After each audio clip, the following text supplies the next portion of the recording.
হাজার হাজার মিটার উঁচুতে একটি পরিত্যক্ত টিভি টাওয়ারের ওপর একটি মেয়ে তার শেষ শক্তিটুকু দিয়ে লাফ দিল। ভাগ্য ভালো ছিল যে সে সোজা নিচের ছোট প্ল্যাটফর্মের ওপর গিয়ে পড়ল। নিচে ভয়ঙ্কর গভীরতা দেখে শাওমির শরীর যেন জমে গেল।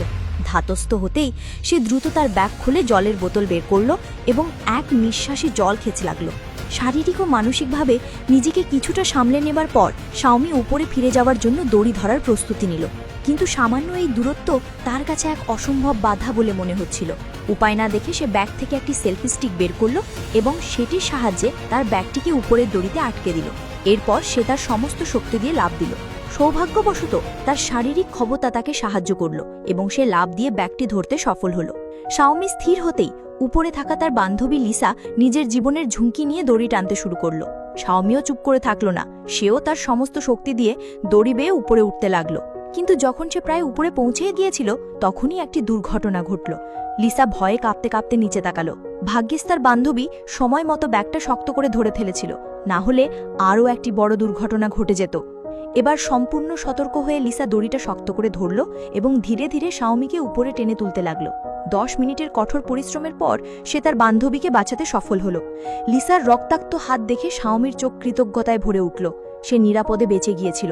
এরপর লিসার সাহায্যের জন্য একটি কাগজে নোট লিখল, সেটাকে একটি ড্রোনের সাথে আটকে দিল এবং কাছের একটি রেস্তোরাঁর দিকে উড়িয়ে দিল। কিন্তু ড্রোনটি 1 মিটারও ওড়ার আগে ব্যাটারি শেষ হয়ে যাওয়ার সতর্ক বার্তা দিল। ড্রোনটি যদি ফিরে না আসতো তবে ওখানেই ভেঙে পড়ত। বাধ্য হয়ে লিসা ড্রোনটিকে ফিরিয়ে আনলো এবং ব্যাটারি শেষ হওয়ার আগেই ধরে ফেলল। এই ব্যর্থতা লিসাকে হতাশ করে দিল। সে বুঝতে পারছিল না এখন কি করবে। আরও খারাপ ব্যাপার হলো তাদের কাছে থাকা সামান্য জলও শেষ হয়ে গিয়েছিল। জল ছাড়া দুজনেরই ডিহাইড্রেশনের আশঙ্কা ছিল। এই সংকটের মুহূর্তে শাওমি টাওয়ারের চূড়ায় থাকা সিগন্যাল লাইটটি দেখতে পেল এবং ভাবল হয়তো সেখানে ড্রোন চার্জ দেওয়ার কোনো উপায় থাকতে পারে। লিসা দেরি না করে উপরে উঠতে শুরু করল। অনেক কষ্টে সে উপরে পৌঁছল। জ্যাকেট দিয়ে বাল্বটি মুড়ে বের করল এবং সেখানে ড্রোনের চার্জারটি লাগিয়ে দিল। সৌভাগ্যবশত ড্রোনটি চার্জ হতে শুরু করল। লিসা সেই জীবন রেখাকে শক্ত করে ধরে রইল, এমনকি নড়তেও ভয় পাচ্ছিল না। 2টি দীর্ঘ ঘণ্টা কেটে গেল। যেই ব্যাটারি প্রায় সম্পূর্ণ চার্জ হতে যাবে ঠিক তখনই একটি ঈগল তার উপর হামলা করল। ভাগ্য ভালো যে লিসা সময় মতো নিজেকে বাঁচিয়ে নিয়েছিল। ব্যাটারি চার্জ হতেই সে নিচে ফিরে এলো এবং কোনো সময় নষ্ট না করে সঙ্গে সঙ্গে ড্রোনটিকে সাহায্যের জন্য পাঠিয়ে দিল।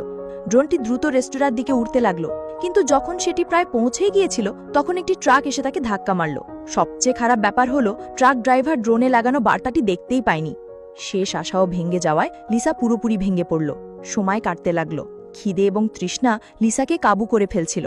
তার চারপাশে শকুনেরা ঘুরতে শুরু করলো, যেন তারা মৃত্যুর গন্ধ পাচ্ছিল। লিসা শাওমির সাথে কথা বলার চেষ্টা করল, কিন্তু দেখল তার মুখ রক্তে ভেজা।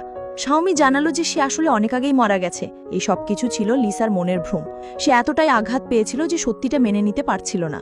আসলে শাওমি সেদিন ব্যাগটি ধরতে পারেনি এবং নিচের প্ল্যাটফর্মে পড়ে তৎক্ষণাৎ মারা গিয়েছিল। লিসা ততদিন যা দেখছিল তা সবই ছিল তার কল্পনা। বাস্তবে ফিরতেই সে কান্নায় ভেঙে পড়ল। এখন এই বিশাল উচ্চতায় সে সম্পূর্ণ একা। রাতে ঝড় এলো, বিদ্যুৎ চমকাতে লাগলো। লিসা প্রতি মুহূর্তে বজ্রপাতে ঝলসে দেবার ভয় মেচেছিল। দৃশ্য বদলে গেল। সময়টা পরের দিন সকালের। মৃত্যুর দোরগোড়ায় দাঁড়িয়ে থাকা লিসার অবস্থা খুব খারাপ ছিল। তার পচন ধরা পা থেকে দুর্গন্ধ বেরোচ্ছিল। হঠাৎ একটি শকুন এসে তার পায়ে বসল।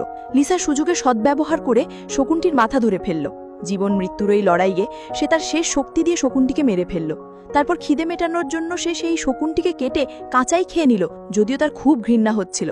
পেট ভরার পর লিসা সিদ্ধান্ত নিল যে সে আর অপেক্ষা করতে পারবে না। নিচে পড়ে মরে গেলেও তাকে চেষ্টা করতেই হবে। সে সিঁড়ির শেষ ধাপ পর্যন্ত নামলো। সেখানে সেফটি বেল্ট লাগিয়ে নিচে নামতে শুরু করলো। দড়ি শেষ হতেই সে বেল্ট খুলে নিচের প্ল্যাটফর্মে ঝাঁপ দিল, যেখানে শাওমির পচা গলা লাশ পড়েছিল। শোক করার সময় ছিল না। লিসা সঙ্গে সঙ্গে মোবাইল বের করে সাহায্যের জন্য একটি বার্তা টাইপ করল। তারপর মোবাইলটি শাওমির জুতোর মধ্যে ঢুকিয়ে ফোনটিকে রক্ষা করার জন্য জুতো সমেত ফোনটিকে তার মৃতদেহের পেটের গভীরে ঢুকিয়ে দিল। এরপর সে লাশটিকে নিচে ফেলে দিল, যাতে মোবাইলটি নিরাপদে মাটিতে পৌঁছায়। এবার তার পরিকল্পনা সফল হলো। মোবাইলটি অক্ষত অবস্থায় নিচে পড়ল। শীঘ্রই তার বাবার কাছে বার্তাটি পৌঁছালো এবং পুলিশ সঙ্গে সঙ্গে হেলিকপ্টার পাঠিয়ে অনেক দিন ধরে আটকে থাকা লিসাকে উদ্ধার করল।